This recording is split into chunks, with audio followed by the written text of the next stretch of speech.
Pai, nós te louvamos, Senhor. Obrigada, Pai, mais uma vez pela tua presença no meio de nós. Obrigada por tudo que o Senhor está fazendo. Obrigado pelas direções. Obrigada, Senhor, pela sabedoria, pelo conhecimento, pelo espírito de entendimento que o Senhor tem derramado sobre as nossas vidas. Pai, aqui nós temos pessoas de fé, pessoas que têm se movimentado, têm caminhado na fé, Senhor. Não estão paradas, não estão regredindo, mas estão avançando porque confiam em Ti. E eu quero te dizer que encher a talha é sua obrigação, mas transformar a água em vinho é dele. Amém? Então, quando você se movimenta, quando você obedece ao Senhor, o milagre é Ele que faz. E é isso que o Senhor, nessa manhã, vem trazendo aos nossos corações. Que nós possamos, em nome de Jesus, continuar nos movimentando na fé, dia após dia, sem desfalecer. E por isso, Senhor, nós te damos toda a honra, toda a glória. Senhor, assuma o controle dessa reunião, Pai. Toma cada mente e cada coração nas tuas mãos. Que a tua palavra, Senhor, venha nos alertar para os tempos que nós estamos vivendo, para aquilo que está acontecendo dentro de nós e em volta de nós, Pai. Em nome de Jesus, para que em todo tempo nós sejamos pessoas posicionadas no centro da tua vontade, Pai. Que não venhamos a nos desviar em nenhum momento, nem para a direita, nem para a esquerda, mas que possamos manter o foco em Ti, o foco nas coisas do alto, o foco em nosso Senhor Jesus. Ajuda-nos, Espírito Santo. Pai, eu quero te pedir por aqueles que estão fracos na fé, estão se movimentando, mas com muita fraqueza, com, com indisposição. Pai, eu te peço em nome de Jesus. Toma essa pessoa pelos braços, Pai. E levanta, Pai, aquele que está caído, aquele que está desanimado, para que ele possa, Senhor, encontrar em Ti a força necessária para uma vida de vitória, uma vida, Senhor, de fé em fé, de vitória em vitória, Pai. Aqueles que caminham contigo experimentam dia após dia o Teu sobrenatural, e isso é, Senhor, maravilhoso, porque nós temos um Pai que, além de nos amar, nos cuida, nos protege e tem prazer em realizar os desejos do nosso coração.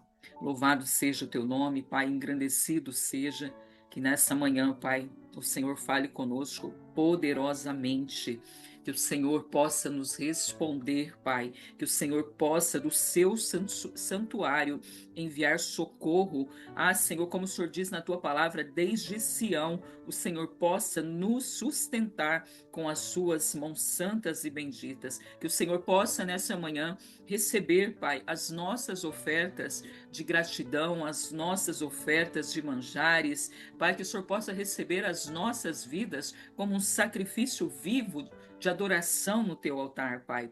Ah, Deus, em nome de Jesus, conceda a cada um segundo o teu coração. Conceda, Senhor, conceda, Pai.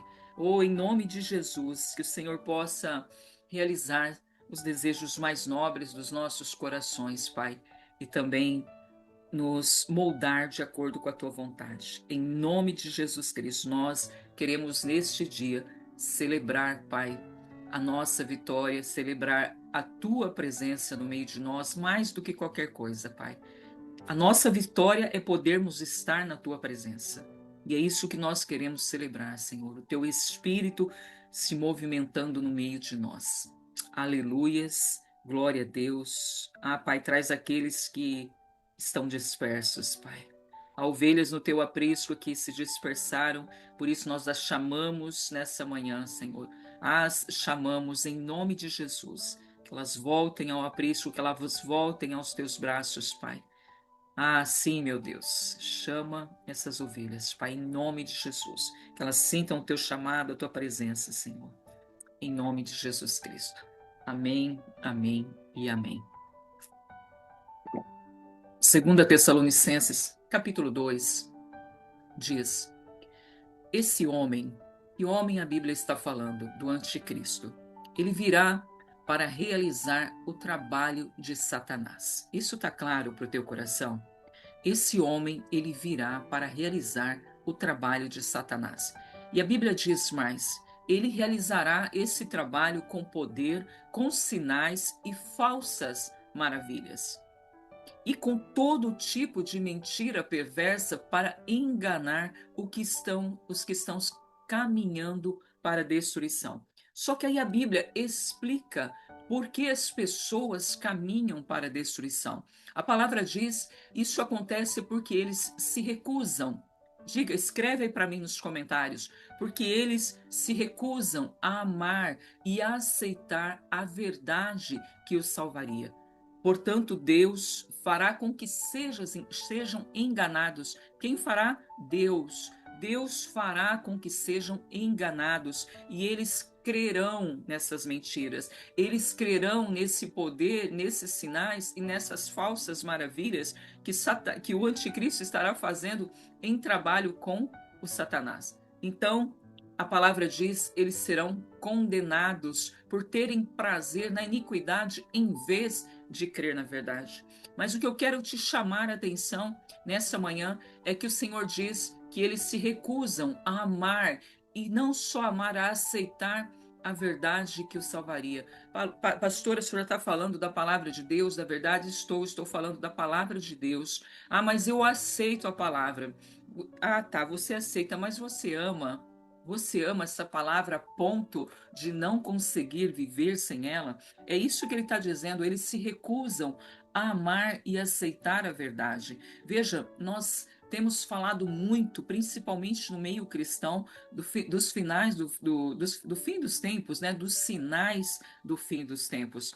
Temos ouvido falar de guerras, de conflitos, temos ouvido falar de falsos profetas, de desastres naturais, temos ouvido falar e temos contemplado o declínio moral da humanidade, perseguição aos cristãos e também o evangelho sendo pregado em todo o mundo. Então, isso são sinais do fim dos tempos. Mas como eu disse, eu quero falar para você o que o Espírito colocou no meu coração durante esse jejum. E ele disse: fale sobre a apostasia. Então eu peço a tua atenção. Abra o seu coração essa manhã, porque nós já começamos a viver um período apostático. A igreja evangélica que nós conhecemos no passado, ela está deixando de existir, meu querido e minha querida, e uma grande igreja apóstata tem tomado lugar nas nações da terra. E quais são os sinais que nós vemos que estamos já vivendo essa apostasia?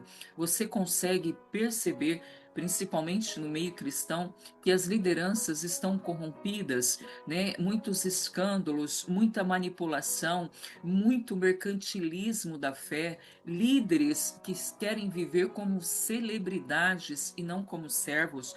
Temos visto também o amor se esfriando no coração das pessoas, temos visto egos inflamados, as pessoas não querem morrer para si mesmas, ao contrário, elas querem mais e mais e mais possessões, querem influenciar, querem ser influências, ministérios que muitas vezes competem ao invés de cooperarem uns com os outros. Mas uma das coisas que mais me chamou a atenção nessa palavra, nesse estudo da palavra de Deus, é em relação ao abandono das Escrituras. Muitos púlpitos deixaram de pregar a verdade, estão pregando autoajuda, estão pregando prosperidade, moralismo, mensagens motivacionais, em vez de uma doutrina pura, em vez de pregar arrependimento. Os discípulos, as pessoas que se dizem discípulos de Jesus, grande parte delas querem viver um cristianismo sem cruz, um cristianismo porque não sem cruz, porque não querem negar a si mesmas. Elas querem um evangelho sem arrependimento, sem cruz, sem santidade. Não há mais o senhorio de Cristo, não se fala mais sobre julgamento. Poucas igrejas ainda estão tendo escolas dominicais. Quem lembra das escolas dominicais? Você lembra? Como era maravilhoso podermos chegar na igreja aos domingos e ter a escola dominical, aprender sobre a palavra de Deus, né? Quantas igrejas já abandonaram os estudos bíblicos, realmente se tornaram igrejas que pregam mais motivação do que a verdade do evangelho. Então há muito abandono da escritura, e isso é algo que rasga, né, o nosso coração, dói no nosso coração. Agora, nós falamos de igrejas, de instituições, de lideranças, mas o que dizer do próprio crente quando ele abandona a escritura? Quando ele não abre a escritura? Meu querido e minha querida, a responsabilidade de conhecer a verdade, de amar a verdade, ela é intransferível. Ela é intransferível. Você pode fazer parte de uma igreja avivada, de uma igreja bíblica ou de uma igreja fria, mas a forma como você trata a palavra é uma decisão sua. Não é uma decisão do teu pastor, não é uma decisão da igreja, é uma decisão pessoal. Amém? O púlpito, ele vai te influenciar e ele está influenciando multidões nesse tipo de liderança que eu acabei de citar. Mas a Bíblia, quando ela não é aberta, quando ela está ali empoeirada, é culpa do indivíduo, é aquele que não busca, é aquele que não ama a palavra. Mateus 22, 29 diz: errais não conhecendo as Escrituras e nem o poder de Deus. Como conhecer o poder de Deus? Como receber o sobrenatural da parte do Senhor se não conhecemos as Escrituras, se não abrimos a palavra? O erro, esse engano que Satanás causará na vida das pessoas, daquelas que irão ser destruídas, é o que diz em 2 Tessalonicenses, que serão destruídas porque se recusaram a amar a verdade. Isso vai acontecer por causa de descuido de cada crente, porque trocam o tempo devocional por redes sociais, substituem a leitura da Bíblia por fases de efeitos que leem no Facebook, que leem no Instagram, que lê em algum livro. Não, a palavra, ela é a palavra de Deus, é a verdade que vai nos salvar. Nós precisamos receber a palavra, conhecer, examinar a palavra e, mais do que tudo, amar a verdade acima de qualquer coisa. Eu volto a repetir, 2 Tessalonicenses, serão destruídos porque se recusaram a amar. Meu querido e minha querida, se você ama algo, você não consegue viver sem ele, sem ela. Você precisa comer dessa palavra todos os dias porque você ama. Você ama. Não basta apenas aceitar, é preciso amar. É isso que a 2 Tessalonicenses está nos dizendo. Isso não causa medo, não causa terror para a sua alma, para o seu coração, em saber que o Senhor, através da vida do apóstolo Paulo, está dizendo que aqueles que se recusam a amar a verdade que os salvaria serão destruídos pelo anticristo, pelo espírito de engano que já está agindo no mundo.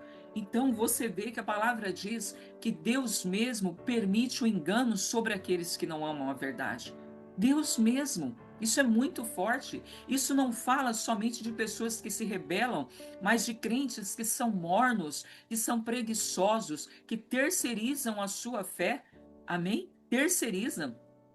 Sim, tem falhas no púlpito, tem falha na igreja, tem falha, tem pessoas negligentes, mas ninguém, como eu disse esses dias, ninguém poderá no dia do Senhor dizer: foi culpa do meu pastor, foi culpa da minha esposa, foi culpa do meu marido. Ninguém poderá dizer isso, porque Jesus, ele vai te dizer que você tem a sua Bíblia, que você tem o Espírito Santo, que você tinha acesso total à verdade, pelo menos até agora estamos tendo. Sabemos que com a perseguição vindo, nós teremos dificuldades para abrir a palavra do Senhor. Muitas vezes a palavra possivelmente será tirada, a Bíblia será tirada com a chegada, né, do fim dos tempos, mas o Senhor hoje ele está dizendo: você tem a Bíblia, você tem o Espírito Santo para te revelar a verdade da palavra. Estamos já vivendo um tempo de apostasia coletiva. E Deus ainda está procurando aqueles que são fiéis, aqueles que Deus recompensará porque buscaram a verdade, amaram a palavra. Hebreus 11 diz: Deus é galardoador daqueles que o buscam. Amém? E o que dizer, meu querido e minha querida, dos cultos nos lares? Isso não é responsabilidade da tua igreja, é responsabilidade minha e sua. Salmo 78, depois você abre versos 4 a 6, você vai ver que Deus, ele ordena que os pais ensinem os seus filhos. Não é o pastor, são os pais, porque Deus quer que os ensinamentos sejam passados de geração em geração. Não é uma opção para nós, enquanto pais, ensinar ou não a palavra do Senhor, é uma ordenança do Senhor. A palavra diz que ele instituiu uma lei onde ele ordena que os pais ensinem aos seus filhos. O que você tem ensinado para os teus filhos? O que você tem passado? O que você tem deixado o seu filho aprender? Você tem falado para ele quem Deus é, quem Deus foi e quem Deus sempre será? Você tem falado das maravilhas do Senhor para os seus filhos, para que isso não morra numa geração, para que gerações futuras continuem entendendo e recebendo esse Deus maravilhoso que nós servimos? Ensinar os filhos sobre quem Deus foi, quem Deus é e quem sempre será, não é opcional para mim e para você. Que somos pais e mães, nós precisamos cumprir a ordem do Senhor. Pastora, mas que tempo que eu vou encontrar? Minha querida e meu querido, encontre um tempo e cumpra o mandamento do Senhor que diz: pais ensinem aos seus filhos. Amém? Ensina a criança. Mas talvez a sua prioridade tenha sido outra dentro do lar. O que você realmente tem ensinado? Será que você está dando uma resposta a esse mandamento do Senhor? Será que você estará deixando um legado para os seus netos e as suas futuras gerações? Como eu disse na reunião esses dias, é a criança que Deus manda ensinar, para que depois você não tenha que lutar com adultos que se desviaram dos caminhos do Senhor. Ele pede que nós ensinemos as crianças. Se um dia nós tivermos que dar contas disso no tribunal de Cristo, e com certeza nós teremos, é importante que Deus reconheça que nós fizemos a nossa parte, nós cumprimos com a nossa responsabilidade. Por isso que eu falei do culto no lar, não é? Temos 7 dias na semana. Será que você poderia, se você já não faz disso, não faz isso, separar pelo menos um dia na semana para cultuar o Senhor no seu lar com seus filhos, né, com a sua esposa, com seu marido, pelo menos um dia, ceiar com eles, ensinar neste dia os caminhos do Senhor. Isso ficará na memória deles para sempre. Você vai partir para a eternidade e isso permanecerá como uma voz no coração e na mente dos seus filhos. Eu comentei que eu ainda lembro até hoje que quando eu tinha 5, 6 anos de idade,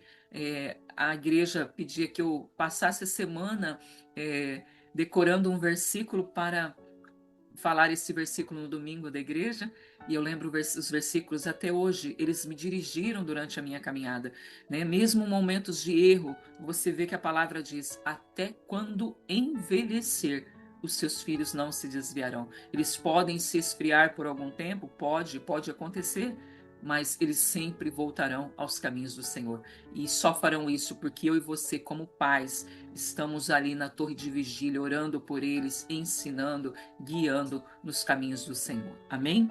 Em nome de Jesus. E um outro sinal que eu quero falar contigo sobre essa apostasia que nós estamos vivendo, infelizmente, é a normalização do pecado. Coisa que a Bíblia chama de pecado, agora estão sendo celebradas como identidade, como direito, como expressão cultural. Isso é o que eu sou e não há espaço para me arrepender. Quando você se posiciona dessa forma, eu sou assim, nós já não temos espaço para arrependimento, porque você está dizendo que você foi criado daquela forma.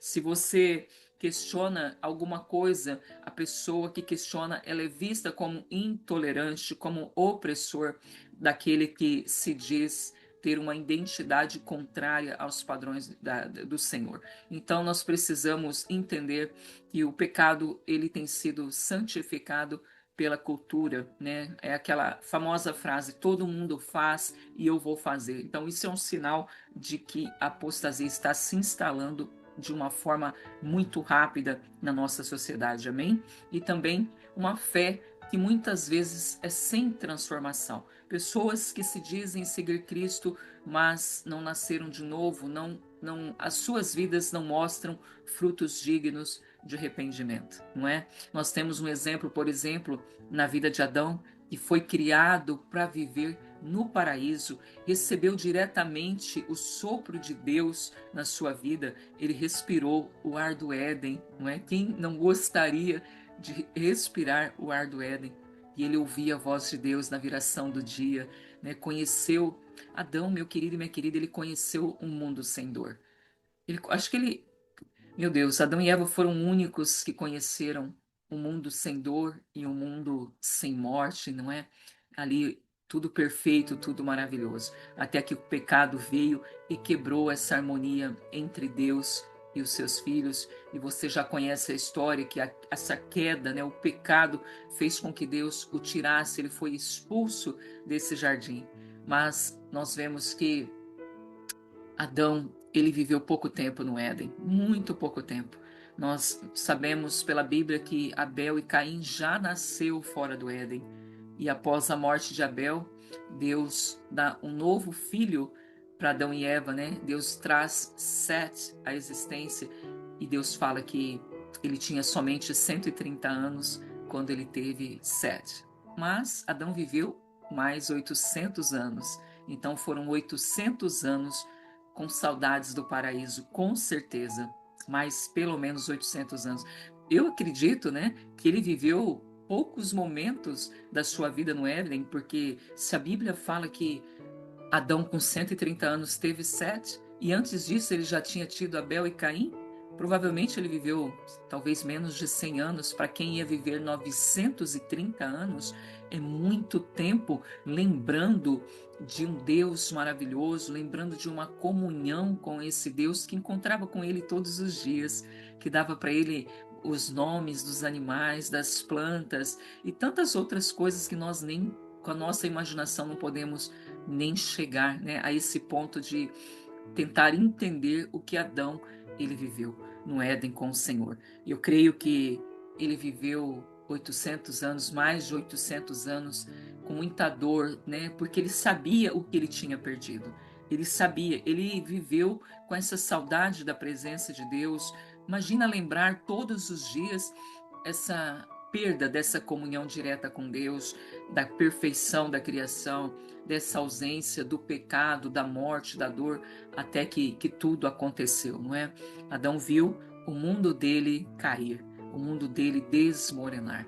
E o mesmo acontece conosco quando nós permitimos que essa normalização do pecado venha nos atingir, venha nos alcançar.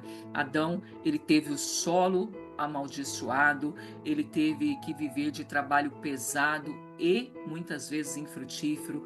A mulher, ela teve que começar a sentir a dor do parto. Ele viveu o assassinato do seu filho, a dor da perda do seu filho pelo assassinato. E Adão, ele sabia de uma coisa: ele conheceu tudo que foi perfeito e tudo se perdeu, e ele era o responsável. Ele era o responsável, né? Nós muitas vezes temos mania, né, de apontar para o outro, não é? Apontar para o outro, a culpa é disso, a culpa é do trabalho, por isso que eu não estou mais na palavra, não oro mais, a culpa é da esposa, a culpa é disso, a culpa é daquilo. Na verdade, nós somos responsáveis pelo nosso tempo, a forma como nós disciplinamos, aquilo que nós somos responsáveis por aquilo que nós buscamos. E com Adão, ele, tudo aquilo que ele passou a viver, né? Tudo aquilo que ele perdeu, a única responsabilidade foi dele, porque ele poderia ter recusado a oferta de Eva, não é? E Eva, por sua vez, poderia ter recusado a oferta da serpente. E hoje nós não estamos vivendo no Éden, mas nós caminhamos dentro dessa apostasia que já está acontecendo no mundo, e essa apostasia, ela está trazendo três coisas muito fortes, que é a separação de Deus, da mesma forma que aconteceu no Éden, a ocultação da presença de Deus e também o fato dele muitas vezes não ouvir as nossas orações e nós, consequentemente, não ouvirmos a sua voz. Pastora, baseado em que a senhora está falando isso? Isaías 59:2. A palavra diz que os nossos pecados, que as nossas iniquidades, elas fazem separação entre nós e nosso Deus. E os nossos pecados encobrem o rosto do Senhor para que ele não nos ouça. Então, como é sério nós prestarmos atenção àquilo que está acontecendo dentro de nós e à nossa volta. não podemos normalizar nenhum tipo de pecado, porque nós sofreremos na pele a mesma separação de Deus que Adão sentiu. Né? Você já sentiu que às vezes Deus está distante, separado, parece que Ele não está te ouvindo? É horrível esse sentimento, não é? Você quer lutar contra isso para poder voltar àquele lugar de intimidade, isso causa dor dentro de nós. Deus do céu, é a coisa mais horrível do mundo. Então, nós podemos, de que forma evitar isso, né? Não nos moldando a esse mundo, não nos moldando. Adão, ele saiu do Éden com a dor do exílio, não é? Ele saiu com a dor do exílio. Mas Deus, ele é muito misericordioso, Deus é muito bom, porque Adão, ele saiu com uma palavra de esperança. E uma voz, a voz de Deus, eu creio que durante aqueles 800 anos ressoava na mente de Adão, porque Deus disse: a semente da mulher esmagará a cabeça da serpente. Eu creio que cada geração, Adão se perguntava: será que a semente está nascendo nessa geração? Será este aquele que nos levará de volta à comunhão com Deus? Será? Imagina 800 anos, mais de 800 anos. Essa palavra no coração de Adão: a semente esmagará a cabeça da serpente. Será que aquele que vai esmagar a cabeça da serpente vai nascer nessa geração? Será que ainda nessa vida eu voltarei a ter a oportunidade de ter a comunhão que eu tinha com Deus lá no Éden? Imagina que vida difícil não foi a vida de Adão. Nós não conhecemos o paraíso original que Deus criou para colocar o homem, mas nós também vivemos num mundo de injustiça, no mundo de dor, no mundo onde nós temos saudades do nosso Deus. E como Adão, nós vivemos pela promessa. Adão viveu 800 anos pela promessa e nós vivemos. Só que temos uma diferença. Adão não sabia o nome da promessa e nós sabemos. O nome da promessa se chama Jesus. Ele tem um nome. Amém? Ele tem um nome. E João 1,12 diz: a todos que o receberam, deu-lhes o poder de serem feitos filhos de Deus, e a todos os que creram no seu nome. Jesus, ele é a nossa esperança no meio de tudo isso que nós estamos vivendo. Não poderemos viver sem ele. Não poderemos. E ele é uma esperança tão viva, porque na época de Adão, o Espírito Santo não estava lá. Nós, essa geração da nova aliança, receberam o Espírito Santo. Essa geração receberam o poder de serem novamente chamados filhos de Deus. Isso é para dar glória a Deus de pé, meu querido e minha querida. É para dar glória a Deus de pé. Amém? Nós temos a promessa vivendo dentro de nós. Nós temos ela.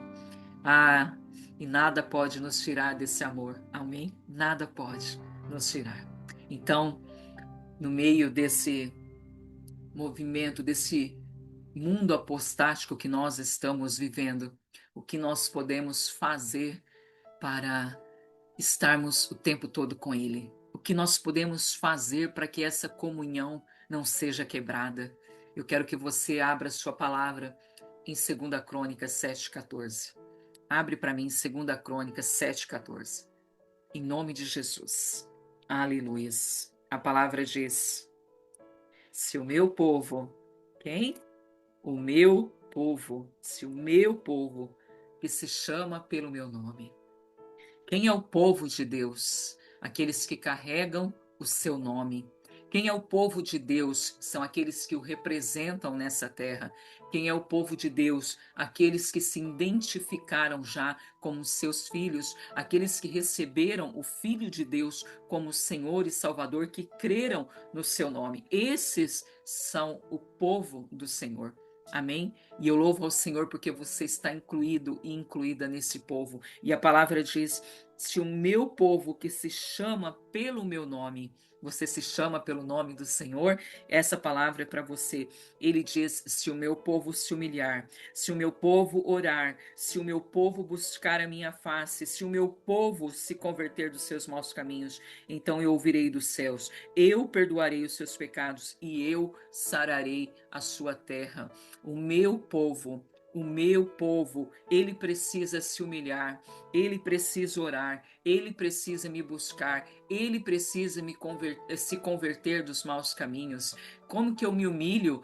Como que eu faço, pastora? Vai lá em Salmos 51:17, a palavra diz que é necessário um espírito quebrantado, é necessário um coração quebrantado e contrito diante de Deus.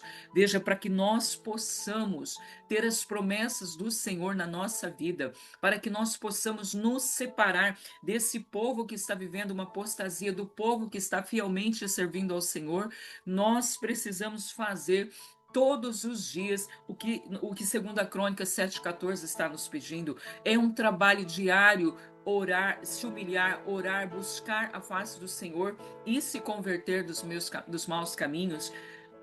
O Senhor diz em Salmo 51:17 que ele não desprezará. Veja, Isaías 59 diz que os nossos pecados e as nossas iniquidades encobrem o rosto do Senhor. Mas aqui nós podemos entender que se nós nos humilharmos, se nós quebrantarmos o nosso espírito diante do Senhor, se reconhecermos que estamos fazendo parte desse momento apostático, se isso já tem entrado na nossa vida, no nosso lar, nós podemos ainda hoje nos humilharmos diante do Senhor com o coração quebrantado, compungido e contrito na sua presença. E a palavra diz: ele não desprezará o espírito quebrantado, ele não desprezará. Duas atitudes que agradam a Deus e abrem o caminho para a restauração. Deus, através do Espírito Santo, ele nos ajuda quando nós nos humilhamos a quebrantar o nosso coração, a quebrantar o nosso espírito, para que essa restauração aconteça, essa comunhão com o Espírito Santo, com a presença de Deus aconteça de novo.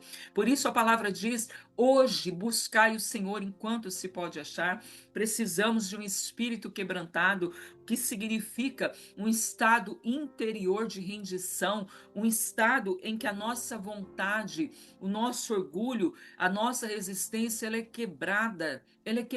elas são quebradas diante de Deus. É essa posição interior que Deus se agrada.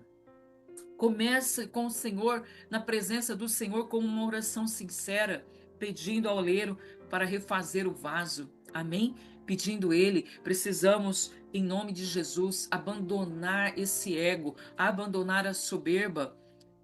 Salmos 20, se eu não me engano, não, Salmos 19, verso 20, 26, de 20 a 26, a palavra diz: também da soberba guarda o teu servo, para que ela não domine sobre mim. Deus vai resistir aos soberbos. E quando nós pedimos ao Espírito Santo: Senhor, guarda a minha vida da soberba para que ela não domine sobre mim, a palavra diz: então alcançarei um espírito irrepreensível e serei livre de grande tormenta na minha vida, de grande tribulação. Então nós precisamos todos os dias, meu querido e minha querida, começar com uma oração sincera, pedindo ao Senhor: Pai, eu estou aqui para me quebrantar diante da tua presença. Eu me esvazio de tudo que eu sou, de tudo que eu penso. Eu quero abandonar todo orgulho. Eu quero que o meu coração endurecido seja agora tocado pelo teu Espírito, em nome de Jesus. Salmos 19:13, esse é o verso, Salmos 19:13, aonde há o orgulho, há resistência espiritual, mas aonde há humildade, nós teremos acesso à rendição, à presença do Senhor. E precisamos de um coração também contrito, além de um espírito quebrantado. A palavra nos diz que precisamos de um coração contrito. Tudo isso eu estou falando para você no quesito, né? Senhor nos dá aqui 4 condições para que a gente seja perdoado e curados. 4 condições: humilhar, orar, buscar a face e se converter do mau caminho. Quando eu estou falando para você de um espírito quebrantado, de um coração compungido e contrito, estou falando dessa primeira condição, que é se humilhar diante do Senhor. Não é os humilhados serão exaltados, é aqueles que se humilham que serão exaltados. Precisamos nos humilhar. E um coração compungido e contrito fala de um profundo arrependimento, fala da dor que por ter entristecido a Deus com as nossas atitudes. Quando você e eu percebemos que entristecemos a Deus, seja por descaso da sua presença, descaso da sua palavra, nós precisamos nos arrepender profundamente e mudar. Amém? Não basta arrepender, nós precisamos buscar uma mudança real, depender do Espírito Santo de Deus, através de momentos de oração intensa, de entrega intensa, através de jejuns, através de uma exposição diária à palavra de Deus. Amém?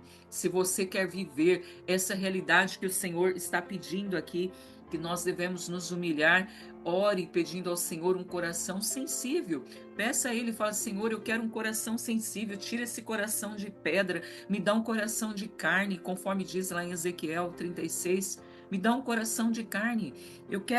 Estou diante de Ti para confessar os meus pecados e sem desculpas, né? Às vezes você pensa assim: mas eu não mato, não roubo, não faço aquilo, não faço aquilo outro. Não, mas você não tira tempo para estar com Deus, você não busca a sua face, não busca conhecer a vontade dele para a sua vida. E reconhecer tudo isso, dar um nome a isso, é o primeiro passo para essa cura e essa restauração que o Senhor está prometendo em 2 Crônicas 7,14.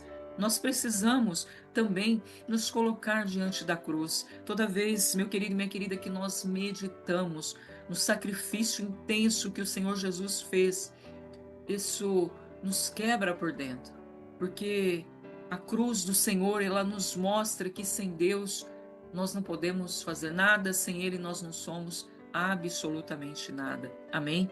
Nós temos tantos exemplos na palavra do Senhor de pessoas que se humilharam, aprenderam o valor da humilhação. Por exemplo, Moisés, Davi, José, Maria, Paulo. O próprio Senhor Jesus é o nosso maior exemplo de alguém que se esvaziou de si mesmo e tomou a forma de servo. Amém? No reino de Deus, lembre-se sempre disso. No reino de Deus, o caminho para cima é sempre para baixo. Amém? Humilhar-se é o primeiro princípio da exaltação. Não iremos a lugar nenhum com o coração soberbo, com o coração orgulhoso. Por exemplo, toda vez que você não ora, em outras palavras, você está dizendo para Deus: eu posso resolver por mim mesmo. Isso é orgulho, isso é soberba. Então, para nós podermos realmente subir, nós precisamos descer. Amém? A humildade, ela não tem nada a ver com autodepreciar, não é isso. Mas é se esvaziar para que o Senhor, ele nos preencha com tudo que é dele. Amém? Eu gosto muito de uma frase de C.S. Lewis, onde ele disse que a humildade não é pensar menos de si mesmo, mas pensar menos em si mesmo. Amém? Muito forte essa frase. 1 Pedro 5,6 diz: humilhai-vos, pois, sobre a poderosa mão de Deus, para que ele, em tempo oportuno, vos exalte. Existe um tempo de humilhação e existe um tempo de exaltação, que só Deus pode trazer para a nossa vida se nós nos humilharmos. Por isso, você não perde nada em se humilhar diante do seu Deus. Amém? Humilhai-vos, pois, sob a poderosa mão de Deus, para que ele, em tempo oportuno, vos exalte. E o que a humildade atrai para a sua vida? Essa primeira condição, se humilhar, atrai a graça de Deus, atrai a atenção de Deus. E você vai ver lá em Isaías 62 que Deus, ele é atraído por Isaías 66, verso 2, que Deus, ele é atraído por aquele que se humilha. Ele é atraído, ele não resiste a um coração contrito e humilhado, né, quebrantado diante dele. E também a humildade traz restauração e traz avivamento para a nossa vida, conforme diz aqui em 2 Crônicas 7,14. Porque quando o Senhor diz: eu ouvirei dos céus, perdoarei os seus pecados e sararei a sua terra, ele está falando de um reavivamento, amém? De uma cura para a nação, de uma cura pessoal. Assim, o primeiro passo, né, que é a humildade, é a primeira forma de nós nos achegarmos a Deus. E depois desse passo, dessa condição, o Senhor vem então e fala sobre a oração, né? A oração, meu Deus, é ali naquele momento que nós temos essa oportunidade gloriosa de, depois de nos humilharmos, podermos ouvir o nosso Senhor. A humildade, ela leva o crente a uma oração sincera, a uma oração que move o coração de Deus. E orar, você sabe, e eu também sei, que é muito mais do que pedir coisas, amém? Orar é um relacionamento com Deus. Orar é um relacionamento com Deus. Pastor, eu já ouvi isso tantas vezes, mas nós precisamos ouvir de novo. Orar é relacionamento com Deus. Um escuta e o outro fala, o outro escuta. Não é um monólogo, amém? É um diálogo entre pai e filho, é dependência espiritual, é um lugar de transformação, não apenas de listas de pedido, é um lugar onde nós nos colocamos para que Deus realmente venha e, com seu poder sobrenatural, transformando tudo em nossa vida. Leonard Ravenhill, ele disse: a oração não muda Deus, a oração muda você. A única forma de nós sermos mudados, além do estudo da palavra do Senhor, é nos apresentarmos diante do Senhor, nos humilhando, orando, como o segundo passo nos diz. Amém? E o que a Bíblia diz sobre oração? 1 Tessalonicenses 5,17, tão conhecido no meio de nós: orai sem cessar. Tiago 5,16, a oração do justo pode muito em seus efeitos. Jeremias 33,3, clama a mim e responder-te-ei coisas grandes e ocultas que não sabes. Mateus 6,6, entra no teu quarto e ora em secreto. Veja, Mateus 6,6 tem algo muito forte, porque a palavra diz: entra no teu quarto, não é? Fecha a tua porta e ora ao Senhor, e Ele que te vê em secreto. Ele que te vê em secreto. Não, você não entra no teu quarto no secreto para você ver a Deus. É para Ele te ver. É Ele que te vê em secreto. E Ele que te vê em secreto, Ele te recompensa. É isso que a palavra está dizendo. Você entra no seu quarto para Ele te ver. Amém? Quando você ora em qualquer lugar, Deus está te vendo? Tá. Mas quando você entra no teu quarto, Ele te vê de uma forma diferente. Porque ali você está tirando tempo para estar com Ele. Ali você está tirando tempo e mostrando para Ele a importância que Ele tem na sua vida. E aí a palavra diz que Ele te vê. Por que que a palavra está dizendo? Ele está te vendo ali em um momento diferente.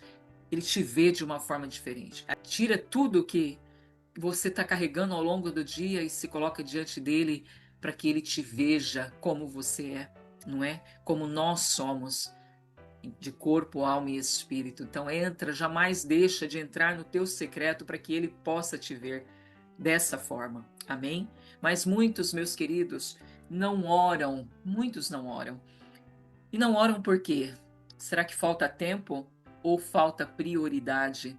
O que é que falta, meu querido e minha querida? Se você não ora, será que falta tempo ou falta prioridade? Falta fé?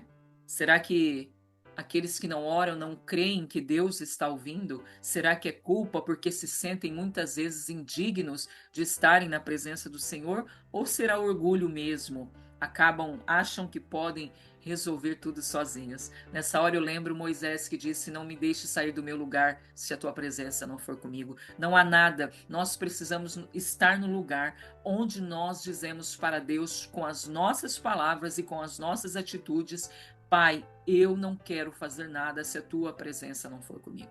E eu posso te garantir que pessoas que não oram é porque não priorizam a presença de Deus. Pessoas que não leem a palavra porque não amam a palavra. Isso é claro, meu querido e minha querida, não sou eu que estou te dizendo. Porque veja, se você crê no que diz a palavra diz: buscar em primeiro lugar o reino de Deus e a sua justiça, e as demais coisas vos serão acrescentadas. Se nós amamos a palavra, se nós amamos a presença de Deus, não tem como deixar de entrar num quarto de oração para estar com Ele, para Ele nos ver. Não tem como. Não é falta de tempo, é falta de prioridade. O que falta na nossa vida é disciplinar o nosso tempo para que nós possamos oferecer a Ele as nossas primícias, oferecer a Ele o nosso melhor. Quem não ora vai viver na carne. E a quem anda na carne anda na força do seu braço. E isso é muito triste. É muito triste porque nós não conseguimos ver 50 metros à nossa frente, nós não conhecemos o nosso futuro, nós precisamos depender daquele que nos conhece, que conhece o nosso passado, o nosso presente e a nossa eternidade. Ele já sabe se você vai, através das suas atitudes, daquilo que você tem se posicionado, daquilo que você tem buscado, se você vai ou não estar com ele a eternidade toda. Aonde nós estaremos? Se hoje, né? Eu tenho um pastor que costuma dizer: se não queremos estar com ele hoje, o que fará com que nós estejamos com ele na eternidade? Se hoje não é importante, se hoje nós não temos tempo para estar com ele. Quem anda no espírito, quem ora anda no espírito, depende do céu, depende do Senhor. Não tem como caminhar pela vida sem orar, sem primeiro se humilhar e então orar. Não tem como. Assim como a humildade, ela nos posiciona diante de Deus da forma correta, a oração, ela liga o nosso coração ao Pai. Ela liga. É pela oração que Deus revela a sua vontade para a nossa vida. É pela oração que o nosso coração ele é moldado, que as nossas batalhas elas são vencidas. É pela oração. A oração, eu quero usar uma frase de uma mulher que ela viveu, ela socorreu pessoas num campo nazista, nos campos nazistas. E ela disse: a oração é a chave da manhã e ela é o ferrolho da noite. Essa mulher ela teve uma experiência muito forte com Deus. E ela, por socorrer pessoas fugitivos dos campos de concentração, ela também foi presa. Toda a sua família foi morta, só ela sobreviveu. E ela escreve um livro contando a sua trajetória num campo nazista. Ela chama Corrie ten Boom. E ela diz, de tudo que ela escreveu, ela diz: guarde isso.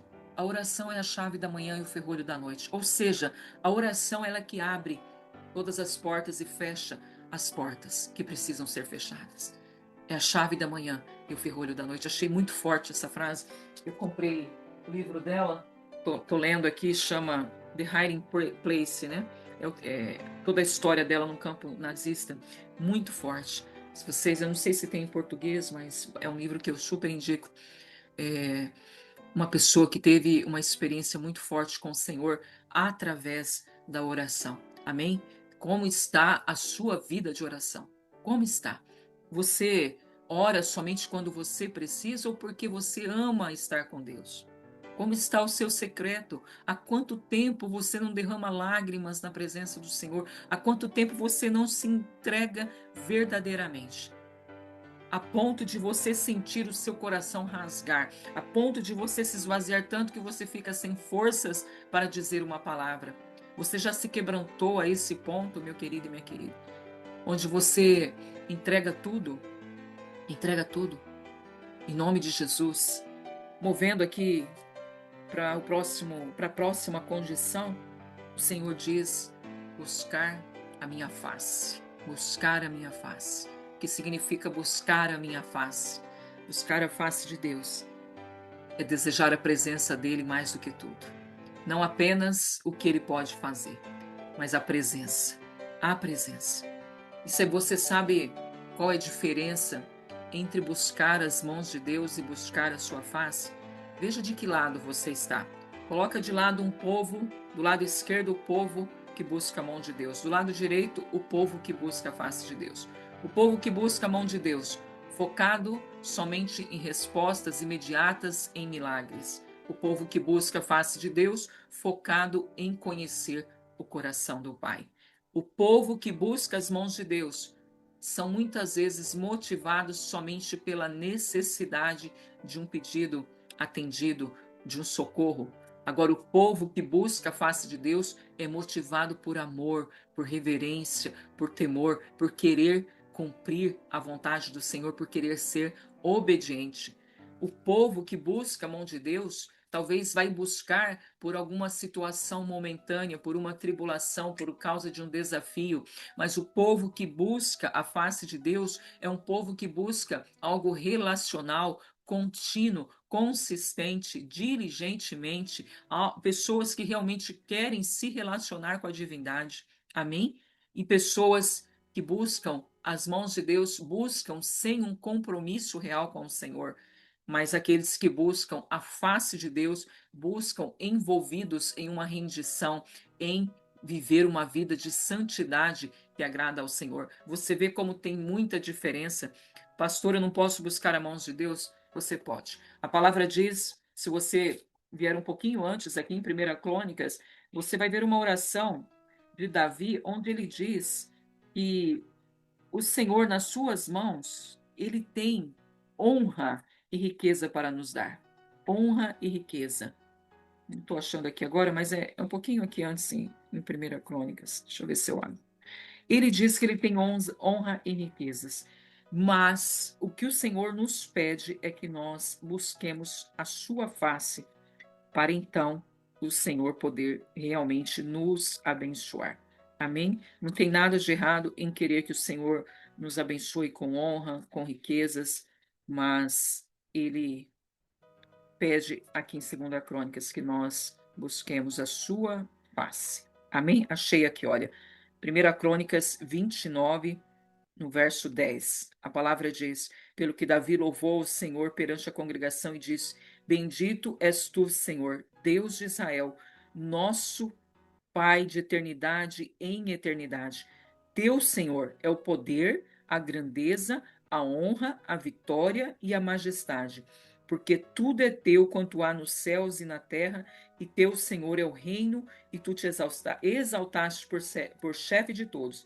No verso 12 ele diz: riqueza e glória vêm de ti, tu dominas sobre tudo, e na tua mão há força e poder, e contigo está o engrandecer e a tudo dar força. Você vê aqui Davi exaltando ao Senhor e também exaltando a sua bondade quando ele nos concede riquezas e honra. Mas o principal é buscar a face. Amém? Buscar a face do Senhor para que nós possamos realmente nos envolver com ele em um relacionamento profundo.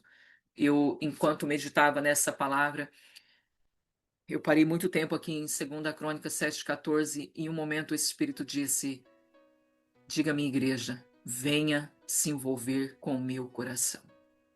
Buscar a face, eu creio que Deus quis me dar um resumo. E ele disse: venha se envolver com o meu coração. Escreve aí para mim, você que está me ouvindo, em nome de Jesus. Deus dizendo: venha se envolver com o meu coração. Amém? Moisés, ele tinha visto muitos milagres, mas ele queria a presença. Ele não se contentou com as vitórias, ele queria comunhão. Ele disse em Êxodo 33:18: mostra-me, Senhor, a tua glória. Eu quero ver a tua face, eu quero ver a tua presença. E lá em Êxodo 33:15 ele diz: se a tua presença não for conosco, não nos faça subir desse lugar. Aleluias. Davi também era um homem de guerra, mas que desejava mesmo, o que ele desejava mesmo era Deus. Seu clamor não era por livramento, era por intimidade. Em Salmos 27:4 ele diz: uma coisa pedi ao Senhor, e eu a buscarei, que eu possa habitar na casa do Senhor, ou seja, que eu possa estar na sua presença todos os dias da minha vida. Que coração lindo, não é? E como buscar a face do Senhor, pastora? Buscar com intencionalidade. Amém? Buscar, meu querido e minha querida, exige esforço, exige direção, exige perseverança. Por isso que Jeremias 29:13 fala: buscar-me-eis e me achareis, quando me buscardes de todo o teu coração. Nós precisamos nos esforçar. Eu não tenho como me esforçar por você, você não tem como se esforçar por mim. Nós precisamos ser intencionais nessa busca da face do Senhor. Nós precisamos também buscar santidade. Deus, ele não se revela onde há impureza. Nós lemos lá em Isaías 59:2. Amém? Deus não se revela onde há impureza. Salmos 24, de 3 a 6, a palavra diz: quem subirá ao monte do Senhor? Aquele que tem mãos limpas e coração puro. E nós precisamos buscar a face do Senhor com fome e sede da sua presença. Mateus 5:6 diz: bem-aventurado os que têm fome e sede de justiça, porque a presença de Deus vai se manifestar para aqueles que têm fome e sede de justiça. Nós precisamos também buscar ao Senhor com adoração. Adoração nos leva à face do Senhor. nos posiciona nesse lugar de intimidade que nós precisamos estar. Toda vez que você entrar no seu secreto, entre adorando, entre buscando a sua face, tenha tempo de adoração. Antes de falar com Deus sobre as suas necessidades, esteja na presença dele, desfrutando, adorando ao Senhor. Muitas pessoas oram, mas não conhecem a face de Deus. Muitas igrejas buscam crescimentos, mas não buscam a glória de Deus. Buscar a face de Deus é o que vai nos transformar naquilo que Deus nos formou para ser. Amém? Em nome de Jesus. Amós 5,4 diz o Senhor: buscai-me e vivei. Buscai-me e vivei. A morte espiritual, ela entra quando nós paramos de buscar a face do Senhor. Guarda bem aí, Amós 5,4. Buscai-me e vivei. Buscai-me e vivei. Amém? Não permita que a morte entre na sua vida parando de buscar a face do Senhor. Em nome de Jesus. Quando foi a última vez que você buscou a face do Senhor? Você esteve com Ele só por estar na presença dEle, somente por adorá-lo. Amém?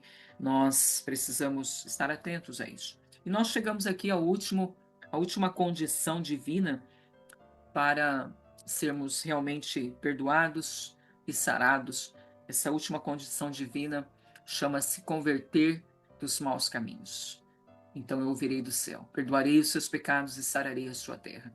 Essa parte se trata daquela conversão verdadeira, não apenas por palavras, mas por mudança radical de vida. Nesse momento você não quer ir e viver da forma que o mundo está vivendo, daquilo que o mundo está fazendo. Não. Os verdadeiros convertidos, eles tomam uma direção diferente, se convertem dos maus caminhos. E qual que é o problema dos maus caminhos? É um estilo de vida contrário à vontade de Deus, não é? É quando a sua vida, no seu trabalho, na sua casa, a presença de Deus é a última coisa que importa, né? Nós temos toda uma vida, uma agenda para cumprir, mas muitas vezes não buscamos essa presença tão gloriosa, não nos convertemos dos maus caminhos. Deixamos com que as coisas do mundo façam parte com força da nossa vida. E conversão é isso, conversão é mudar de direção, é dar meia volta, é voltar ao caminho certo, amém? E por que o Senhor coloca a conversão aqui como último passo? Não é? Por quê? Porque a humildade, quando você se humilha, você chega na presença de Deus reconhecendo que você está errado, que você está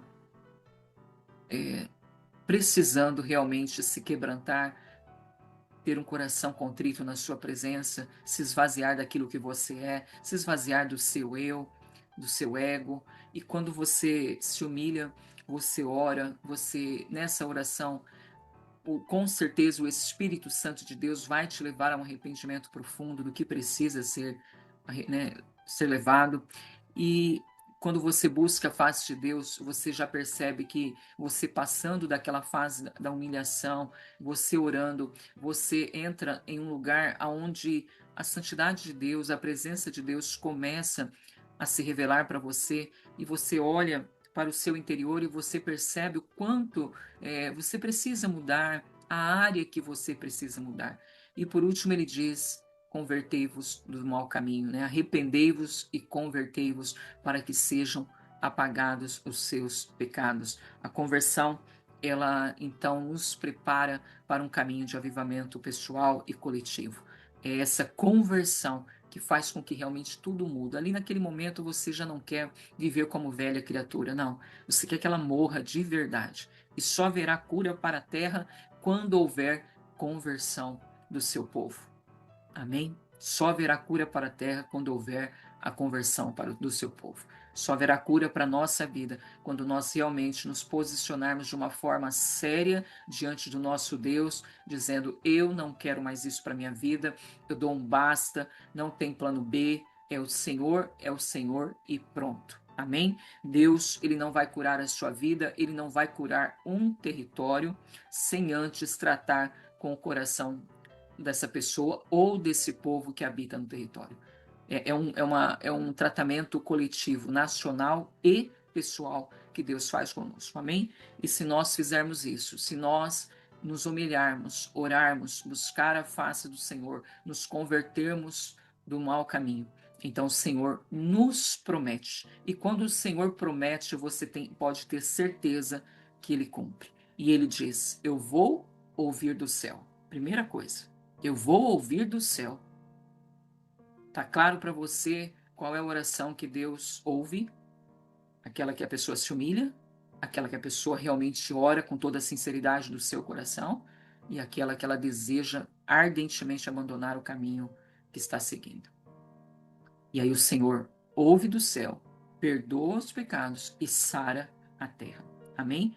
Esse é um plano de Deus. Segundo a Crônicas 7,14, é um plano de Deus para uma restauração pessoal, para uma restauração familiar e também uma restauração nacional. Mas tudo começa comigo e com você. Tudo começa no secreto. Amém? Tudo começa no secreto. Precisamos urgentemente reconhecer se há algum caminho mal dentro de nós, alguma iniquidade, algum pecado, reconhecer e colocar isso na cruz e realmente mudar, abandonar aquilo que precisa ser abandonado. Amém?